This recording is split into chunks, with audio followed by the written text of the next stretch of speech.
Hello, this is a film about connecting with local nature spirits and Earth Mother. My name is Car, aka Kate Deneen, and I'm a shamanic healer, celebrant and teacher, and my chosen path harmonizes Andean spirituality with investigating our deep history here where I live.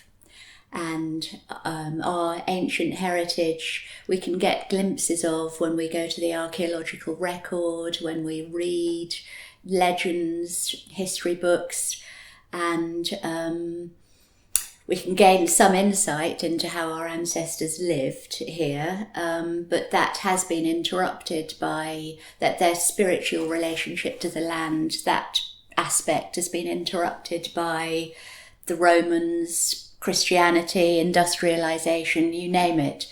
By contrast, in the Andes, the Q'ero people have an unbroken link to their ancestors and to this very vibrant living tradition where they have very powerful energetic tools that keep them connected to Mother Earth and to nature and enable them to dance with the local nature spirits. And so they have these tools are very powerful for us to use and to adapt to wherever we live in the world. And I am doing this with their blessing. They encourage us to take their teachings and apply them to wherever we live. They hand them to us with immense generosity. And in the spirit of reciprocity, I make donations to organisations who support the Q'ero to continue to live in a manner that of their choosing, so that they can continue to grow this evolving, living, beautiful tradition that has so much to offer us wherever we live in the world. So the film that starts off indoors, and it will talk more about the very exciting discovery of our local Earth Mother, Kuda, and the Kukulati here in the Cotswolds, and also a bit more about Andean cosmovision. And then the film moves outdoors, where I demonstrate how to make an offering to nature. And then there'll be a piece of the film outdoors where I'm sitting with my eyes closed. And I invite you to do the same if you feel like it. Just close your eyes and listen to my voice, because there's a very powerful guided visualization there, which comes from the Quechuan energetic tools, which is said to, this particular visualization is said to give you the potential to achieve enlightenment in one lifetime. So it's a very simple, practical, and very profound tool which I'm offering there.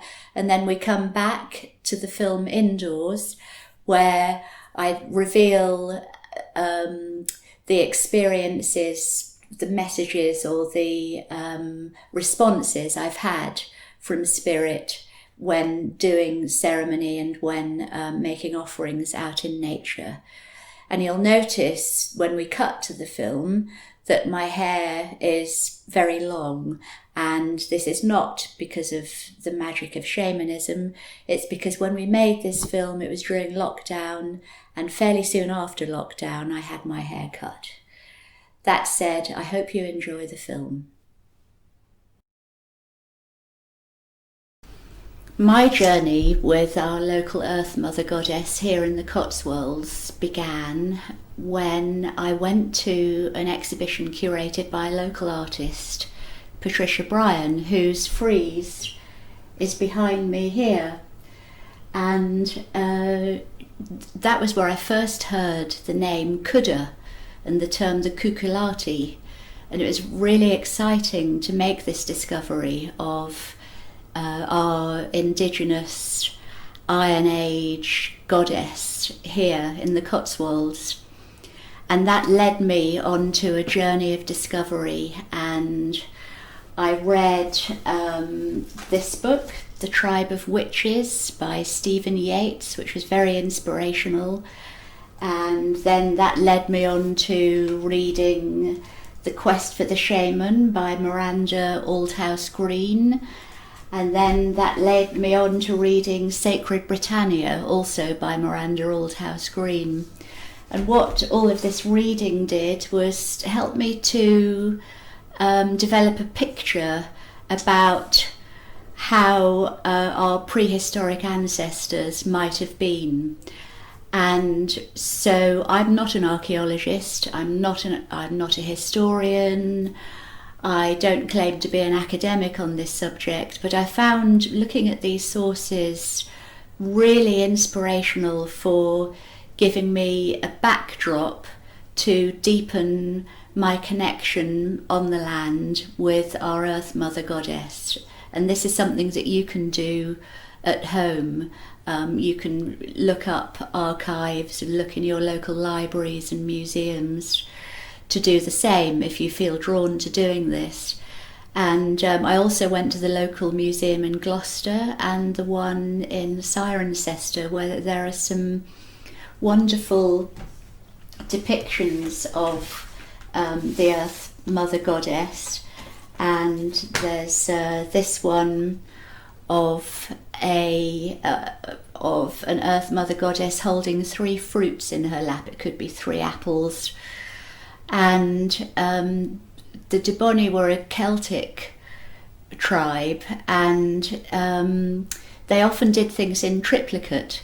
So here there are 3 fruits in her lap, and it's clearly depicting abundance and the generosity of this landscape. It's a very generous, abundant landscape.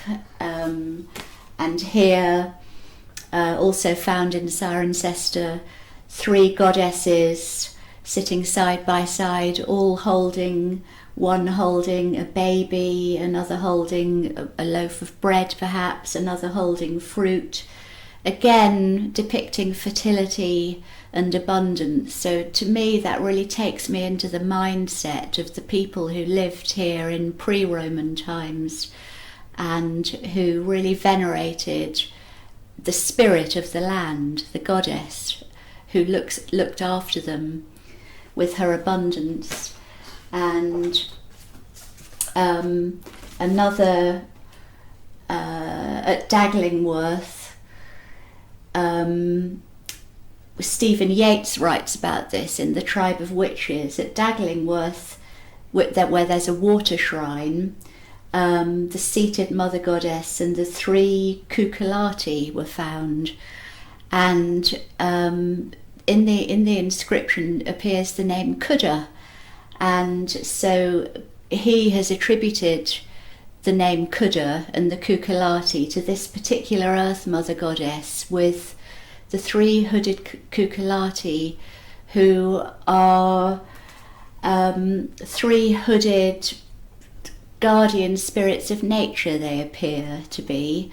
Some people even say that our latter-day garden dwarves are derived from this, and the cucullati have been found at Hadrian's Wall and other parts of Celtic Europe.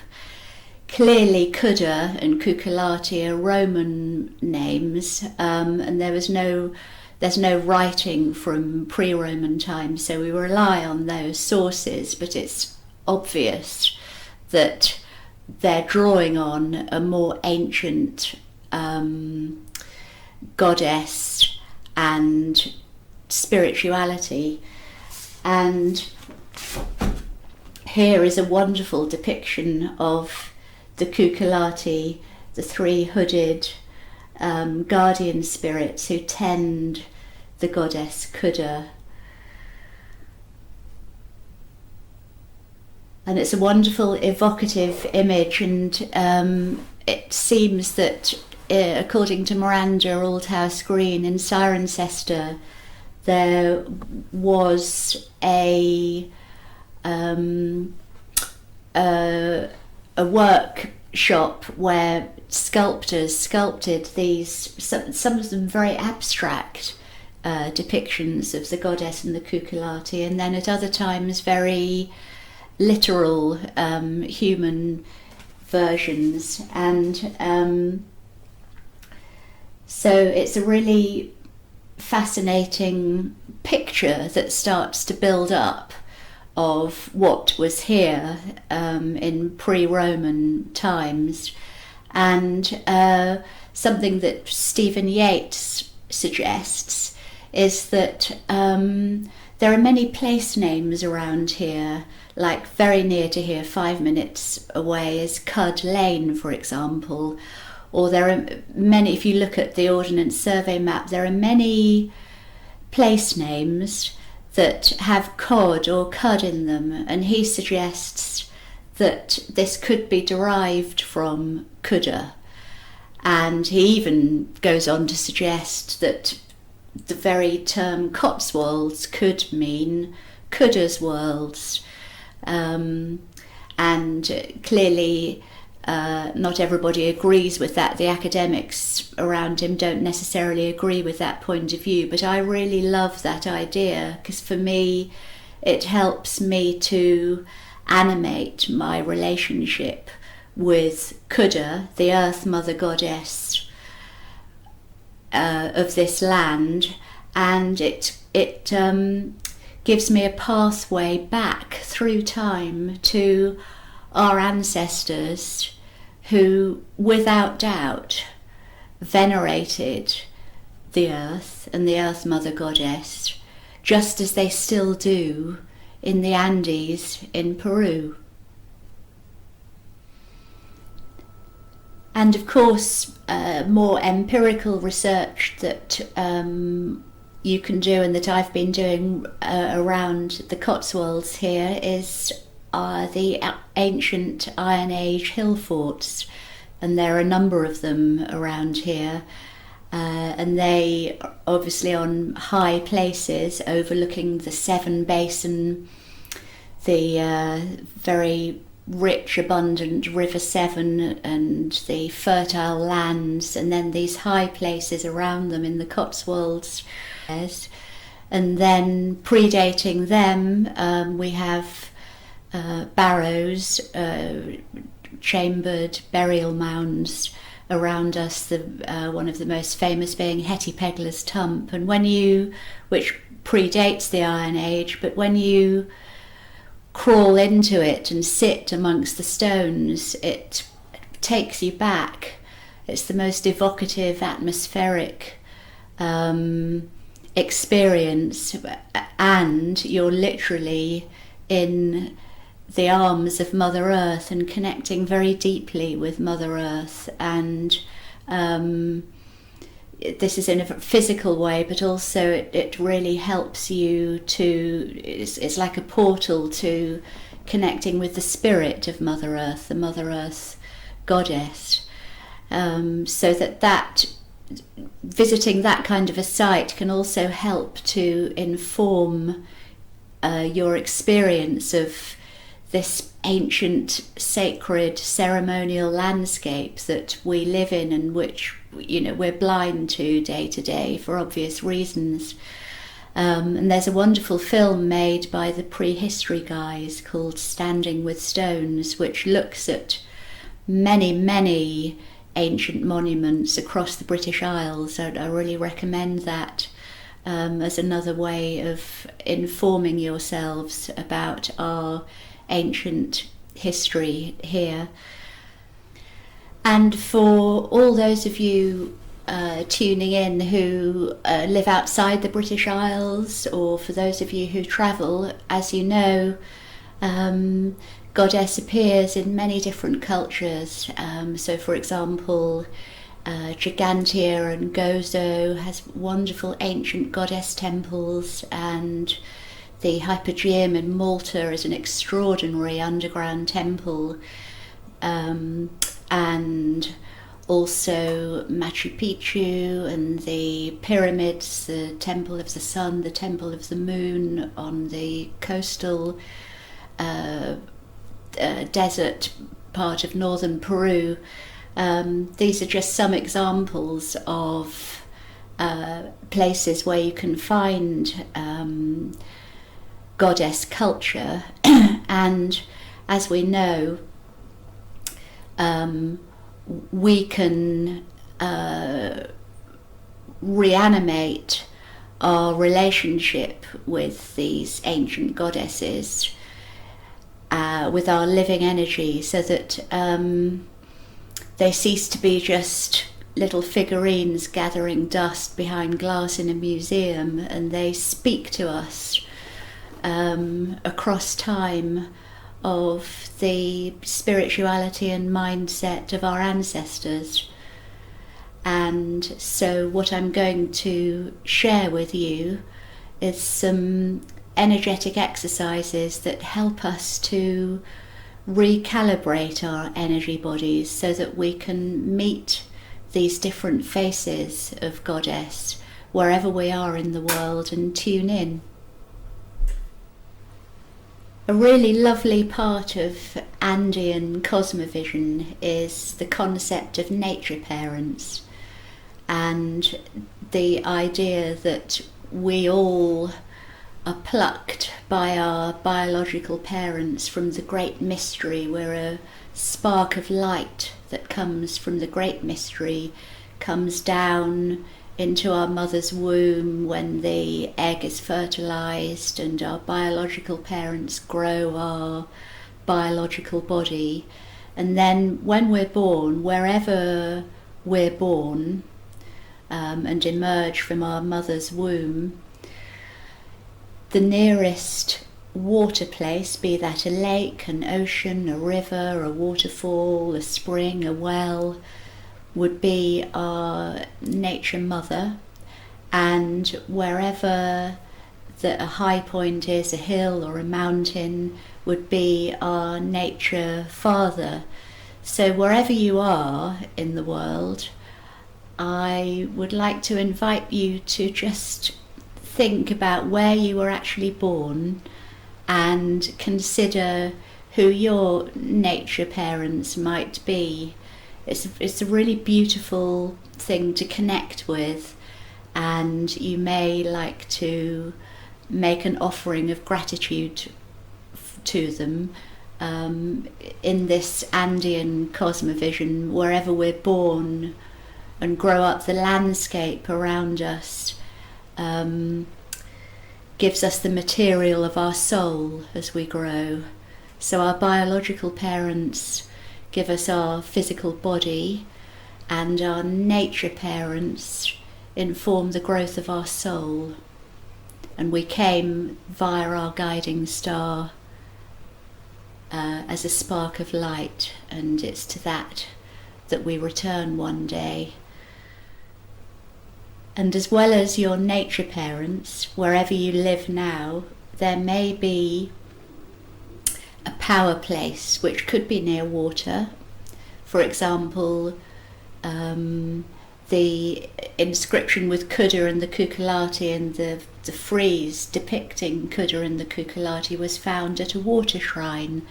And very often water seems to be feminine here too in our ancient culture. But there might be a hill or a favourite tree or a favourite mountain, some place that you're drawn to, and this would be your power spot now, where you live now. And so something that's really lovely to do is to connect where you are now with where you were born. You could set up that energetic pathway a bit like a ley line, or through the mycelial communication you can set up that web, and it can re-inform you. So if you go to your favourite place in nature, you can it will help you to strengthen yourself. And also, if you do make offerings at your place of birth, this helps you come back into right relationship on your own terms, so that you, as a unique human living on earth at this time, you form your own relationship on your own terms with your place of birth and with now where you're living, wherever that may be. And I was born here in Stroud in the Cotswolds in Gloucestershire, in the west of England, and so once I started doing this work, I found out my nature parents, and my nature mother is the Heavens Waterfall, which is very near Stroud, and my nature father is Swift's Hill.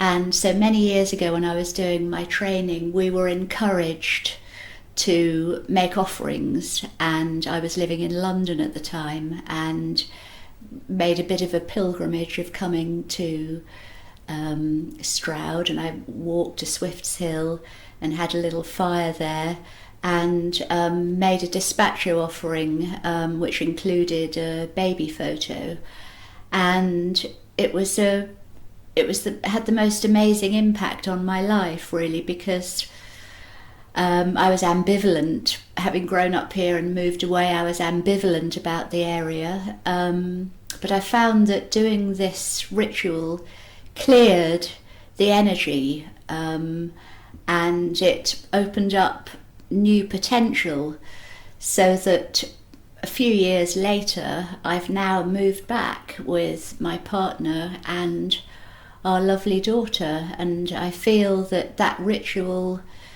helped clear any hoocher that there might have been for me around this area, because it was a place where I grew up with my parents. I had a very happy childhood, but they also divorced here, so I had mixed feelings about the area. So it cleared any of that heaviness and enabled me to move back and start a new life here. And the most important element of that, I think, being that it helped me to recalibrate my energy in relation to my birthplace, and it helped me to step into my power and to be here on my own terms. So while honouring my ancestors and everything that's happened here before, to be able to do that in a clean and clear way, and in an empowered way. Something which I'd like to invite you to do is to go to your local power place in nature, or your favourite place where you feel safe and where you can connect with Mother Earth. And I'm inviting you to go in the spirit. If you want to explore your own Earth Mother Goddess where you live, to go in the spirit that I did, having heard about Q'ero. So the Heavens Waterfall is one of my places, and I decided to go there full of excitement about the idea of Q'ero and the Cuculati. And so with a single focused concentration, forgetting about my shopping list and what had happened that day, I just let that drop and entered the valley. And as I did so, a circular rainbow seemed to envelop the whole valley, because I was carrying, it felt like, because I was carrying this sense of expectant curiosity about our ancient Earth Mother Goddess here, and connecting with our ancestors in that way. And so I walked along the stream and came to this beautiful waterfall and lit a candle, and I had my offering of flowers and sat there for a while and tuned in, listened to the waterfall, lit my candle, and then it felt right to then turn to the water, and I blew into the offering. So I blew my living energy into this offering of flowers and placed it in the water. And the day was completely still. It was completely still that day. There wasn't faintest hint of a breeze.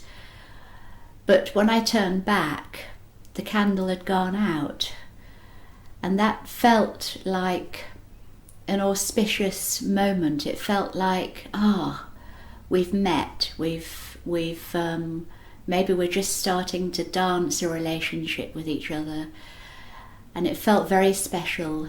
And so I came away from that experience and then described it to Patricia, who first introduced me to Q'ero, and I will tell you the story of what happened with her a bit later. There's a wonderful, joyful, celebratory, uplifting way in which the Andean peoples make offerings to Spirit and to Mother Earth, and it's called the despacho in Spanish, or the Haywarique in Quechuan. And Chris Waters, in a separate workshop this year, is showing how to do quite a complex despacho, and I gave a workshop 3 years ago honouring Earth Mother Goddess in this way. And what I want to show you right now is a much simpler version that you can do more easily out in nature. And so what you'll need for this is a bit of raw wool, a bit of sugar or honey, and some flowers or berries or feathers from your garden or that you find along the way. And I will show you or give you suggestions about how to make an offering at your own power place, or your special place in nature, or your place where you want to meet the Earth Mother Goddess, local to where you live. So when you go out to your favourite nature spot, you can call in the directions or call on your allies, however you like to set your space, and lay out a nice cloth to set your offering, and get some raw wool which you can tease out, and this will be the base of your offering. Or if you don't want to use raw wool, you could try weaving some willow and make that as a base.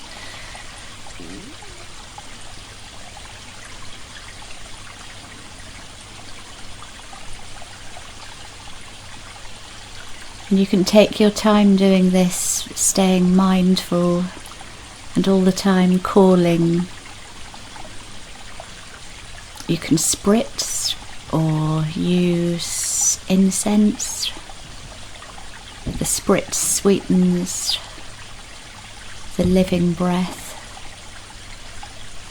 Sugar sweetens the offering. You can blow into it, blow your living energy which is with single focused intent.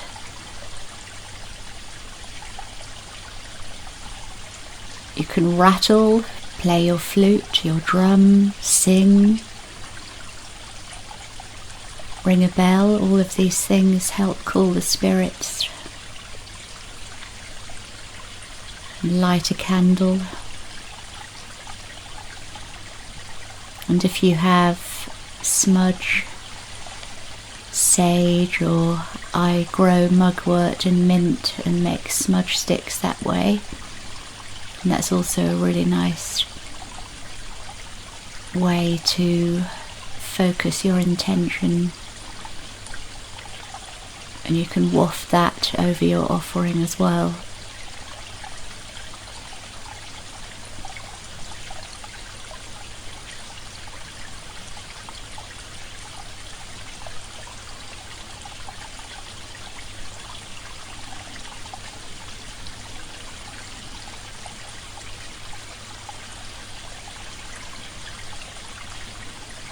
Next, you can take 3 perfect leaves. In the Andes, these would be coca leaves. The coca plant is sacred there. Or here you can use oak or rose leaves or mint leaves, whatever leaves you want to use, and put them together like a little fan and blow your living energy into them.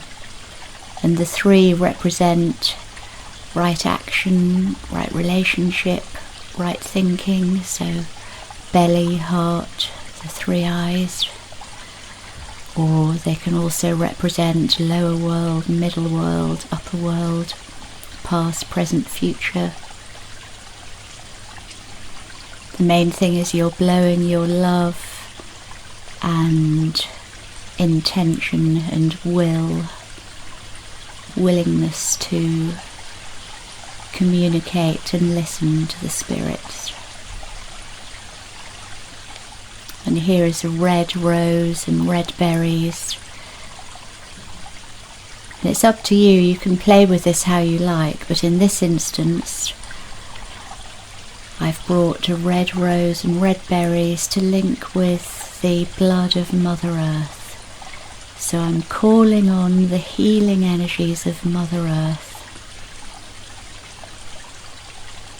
And you can say these words out loud if you like.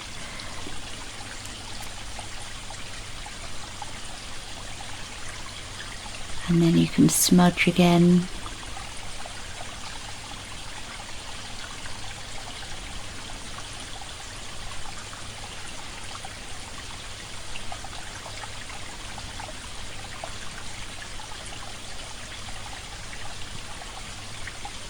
And here is a piece of black elderflower leaf, and the black is related to the waters of the earth, the waters that flow down from the skies, down the mountains, the glacial melts, the meltwaters, the rivers, the deepest oceans, the waterfalls, the waters that sustain us, the waters that came from the stars and sustain all of life, that carry us into life and sustain us throughout life. So calling on the healing energies of the water, Mama Kucha, and more sugar to sweeten the offering, or you could use honey or any sweetener that you like. And here is a golden flower connecting with the healing energies of the sun, Inti, Father Sun, who potentiates all life on earth and who helps us make vitamin D that acts on our immune system, but whose warmth penetrates our being and combusts all that helps combust all that no longer serves us. When we light a candle or light a fire, we bring the sunlight into our lives.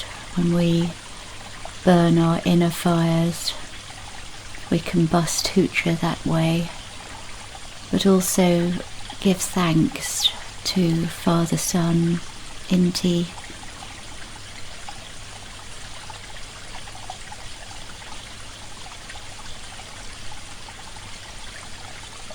and here's a white flower, again blowing into the sugar before offering it, bringing in some candlelight, some warmth, some fire into the offering.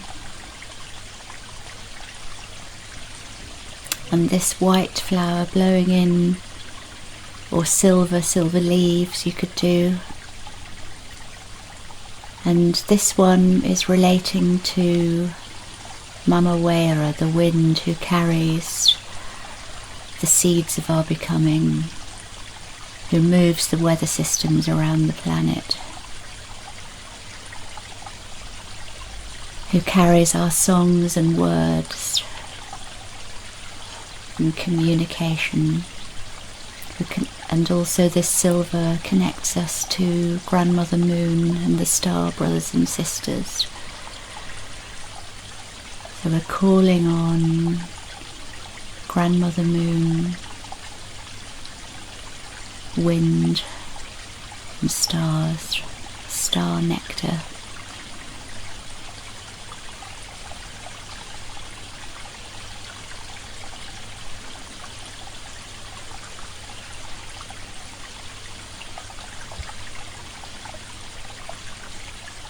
And again, more devotional offering with the mugwort.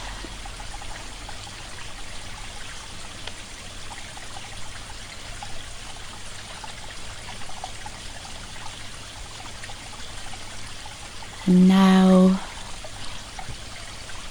violet and purple flowers. And with these we're relating to the cosmos, the spiraling arms of the universe, the Miskayani, the healing energy of the great goddess, the great creator of all life, the nectar that runs throughout the cosmos, the star nectar that we draw in, that cleanses and nourishes us. The healing energies of the cosmos.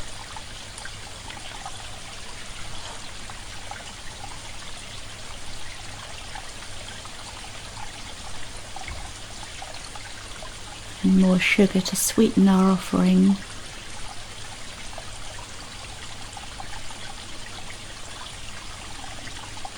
And again, you can follow your own intuition to decide what leaves, feathers, flowers, what colours. There are no rules. It depends on what you want to bring in and what's meaningful to you. You can create a beautiful offering, Haiwarikwe, yourselves. As you give thanks to the Earth Mother Goddess.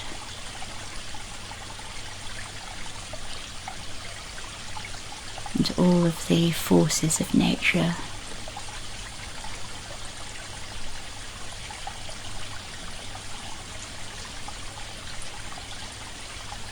And you can follow your intuition to see where to place the flowers.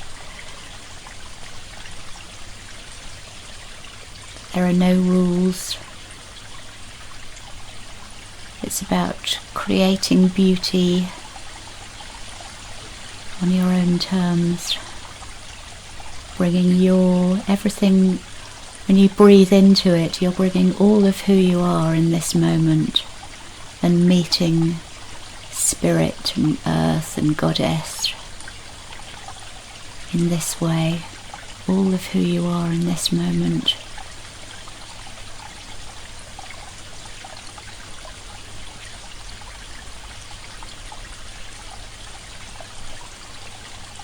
And each time you blow, you're drawing down and calling in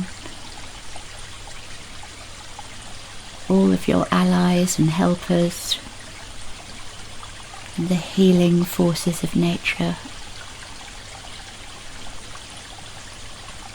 spirit.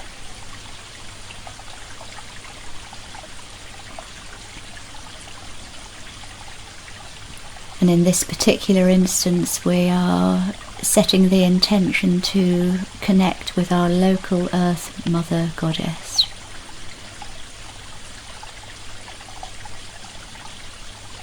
And finishing off with more sweetness. So we're courting the spirits. And a really lovely thing to do is to feel the energy. Just sense the energy as it grows. And you can also send energy from your belly. You're making a promise from your heart.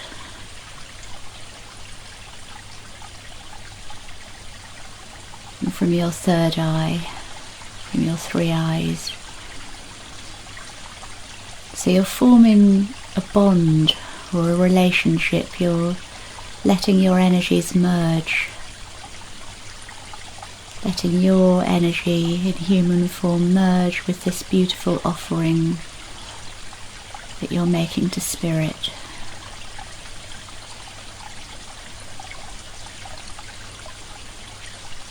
And then when you're ready, very gently lift it up, carefully carrying that precious bundle of beautiful flowers and sweetness,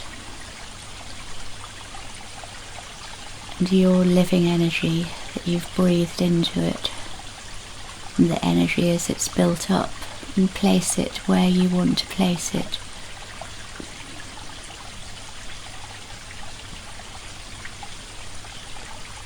And hand it over.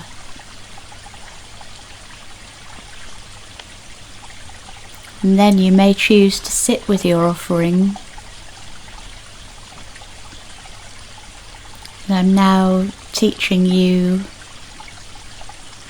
a beautiful Andean technique for connecting with Spirit and releasing Hucha. And as you're sitting with your offering, you can tune in.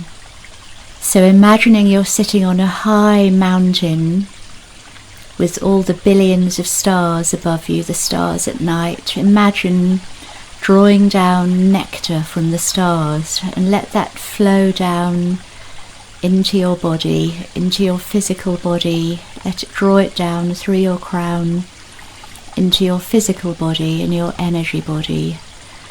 As you breathe in, 2, 3, hold and feel that star nectar flowing into your being,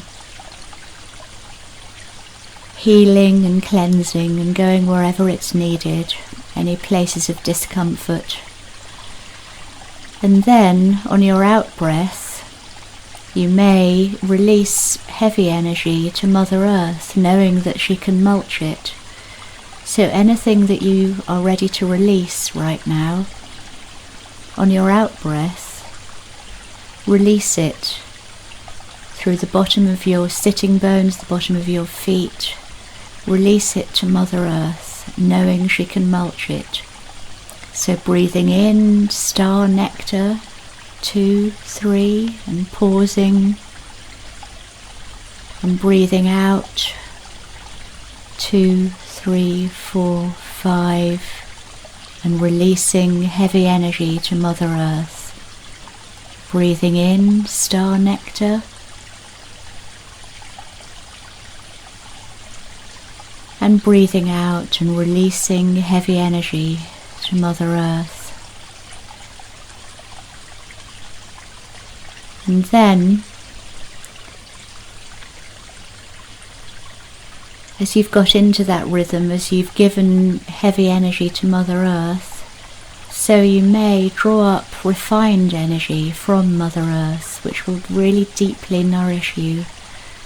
So as you've given, so you may receive. And as you breathe in, draw up warm, nourishing earth energy. Feel that flowing up into your physical body and your energy body, mixing with the star energy, mixing with your own unique human energy. And you might get into a rhythm of drawing down star nectar through your crown, 2, 3, holding, letting it flow to where it's needed, breathing out, 2, 3, 4, 5, holding, releasing anything that needs to be released to Mother Earth. And then drawing up warm, refined Mother Earth energy up into your body, 2, 3, letting that go to where it's needed. And then on your out breath, you can imagine releasing through the top of your head all of your gratitude and love to Goddess. in all her forms, Earth Mother Goddess, Cosmic Goddess, Universal Goddess, releasing all that out through the top of your head. 2, 3, 4, 5. So breathing in, drawing down star nectar. 2, 3. Letting it flow to where it's needed. Breathing out and releasing any hucha to Mother Earth. 2, 3, 4, 5. Pause. Breathing in the refined earth energies, the nourishing earth energies from Earth Mother Goddess. 2, 3. Let them flow to where they're needed.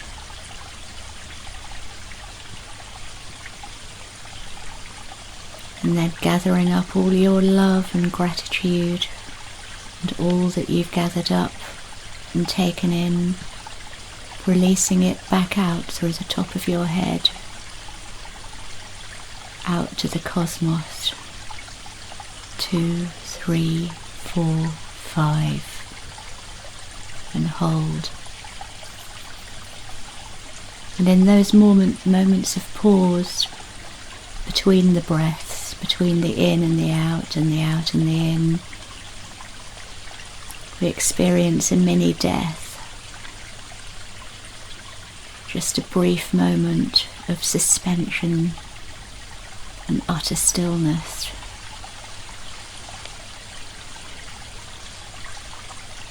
So drawing down nectar from the cosmos through your crown. 2, 3, pause. And breathing out and releasing. 2, 3, 4, 5. And breathing in. 2, 3. And breathing out. 2, 3, 4, 5. And drawing back down from the cosmos. 2, 3. Breathing out and releasing to Mother Earth. 2, 3, 4, 5.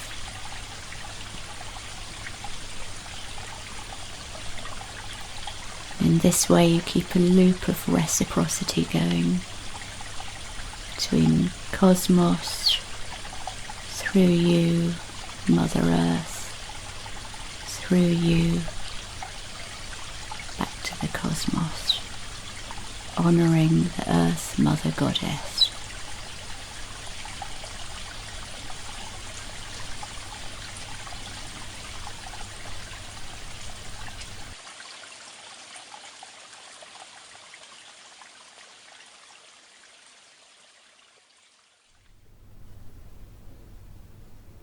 When we meditate and employ energetic exercises to attune ourselves, and when we make offerings with an open heart and showing up with all of who we are, it is possible that we can receive messages back from Earth Mother Goddess. And so in the making of this film outdoors, where I was showing you how to make an offering or making a suggestion about that, our daughter was nearby and she was also making her offering, and